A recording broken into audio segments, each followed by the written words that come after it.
미국의 신용등급 강등 소식에 아시아 증시는 오늘 제한적인 조정 흐름을 나타내고 있습니다.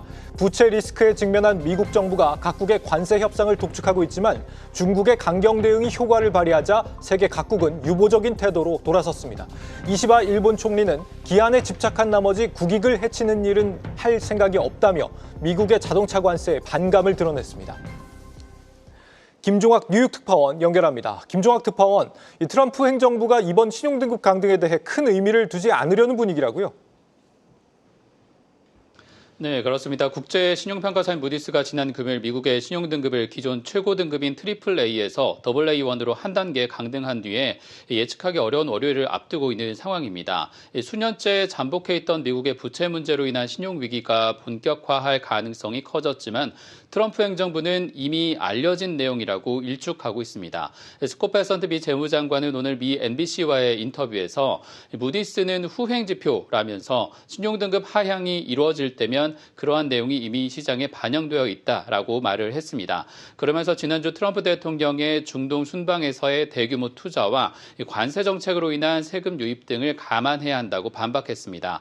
또 GDP 대비 7% 육박하는 재정 적자 비율을 바이든 정부가 남겼다면서 지출 축소와 성장으로 대응 가능하다는 주장도 반복했습니다. 하지만 이러한 미 행정부의 입장과 달리 월가는 채권 시장의 추가 하락을 우려하고 있습니다. 웰스파고는 이번 신용평가로 인해 10년 만기 미국채 금리, 30년 만기 국채 금리가 5bp에서 10bp 정도 0.1%포인트씩 상승할 수 있다고 봤습니다. 반면 바클레이즈는 과거 2011년 S&P가 처음 신용등급을 강등을 한 이후에 재정적자 문제가 꾸준히 논의되어 왔고 이번엔 그 충격의 폭이 다를 수 있다는 의견을 내고 있기도 합니다. 일부 이견이 있기는 하지만 시장 반응은 그렇지 않은 편입니다.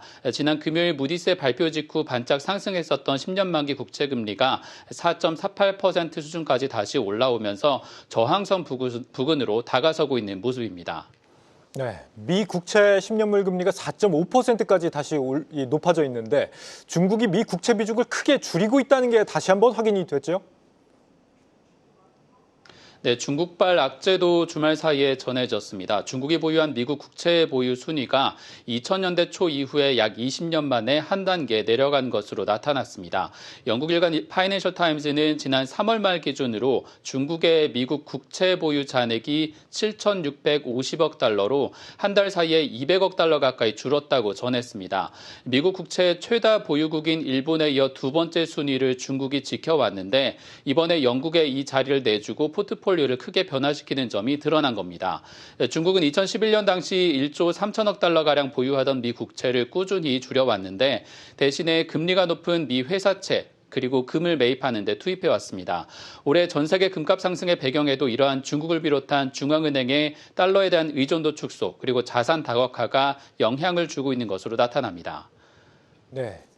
이 미국 부채 리스크에 국채 금리까지 치솟으면서 시장의 경계감을 높이고 있는데 관세 불확실성도 여전히 계속되는 것 같습니다.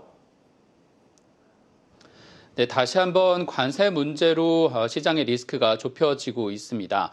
중동 순방을 마친 도널드 트럼프 대통령은 미국 금리와 무역 정책에 대한 강경 발언을 지난 주말부터 재개했습니다. 중국과 남미에서 들여오는 제품 가격 인상을 예고했던 미 최대 오프라인 유통기업 월마트를 향해서 관세 영향을 직접 흡수하라면서 공개적으로 비난하고 있습니다. 가격 인상의 형태로 관세를 흡수해야 한다라면서 소비자들에게 전가하지 말라는 여론을 자극하고 있는 겁니다. 중동 순방 이후에 귀국하던 대통령 전용기에서도 150개국과 무역 합의를 마칠 시간이 부족하다면서 새로운 관세율을 직접 통보하겠다고 밝히는 등 사태는 여전히 예측하기 어렵습니다. 당장 우리나라만 해도 대통령 선거를 앞두고 있고 일본은 곧 돌아오는 참의원 선거, 이 때문에 당초 첫 합의가 유력하던 인도 역시 자국 정치 상황으로 인해서 협상이 점점 미뤄지고 있는 상태입니다.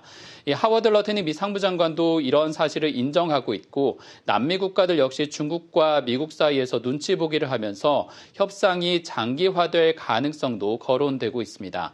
현재 미 행정부는 이러한 무역 정책으로 인한 여러 불확실성에도 불구하고 미 하원에 묶여있는 감세한 영장으로 성장 동력을 되찾을 수 있다는 구상을 갖고 있습니다. 앞서 베선트 장관도 이날 인터뷰에서 신용등급 강등보다 감세한 통과로 만회할 수 있다라는 입장을 강조하고 있습니다. 하지만 미 공화당 내에서 의료보험 지급 자격을 축소한 것 등에 대한 이견이 상당합니다. 감산의 규모와 방향에 반발한 공화당원들의 불만이 이어지면서 트럼프 행정부가 밀어붙였던 법안 개정이 올해 7월까지 미뤄질 가능성도 커지고 있습니다. 지금까지 뉴욕에서 전해드렸습니다.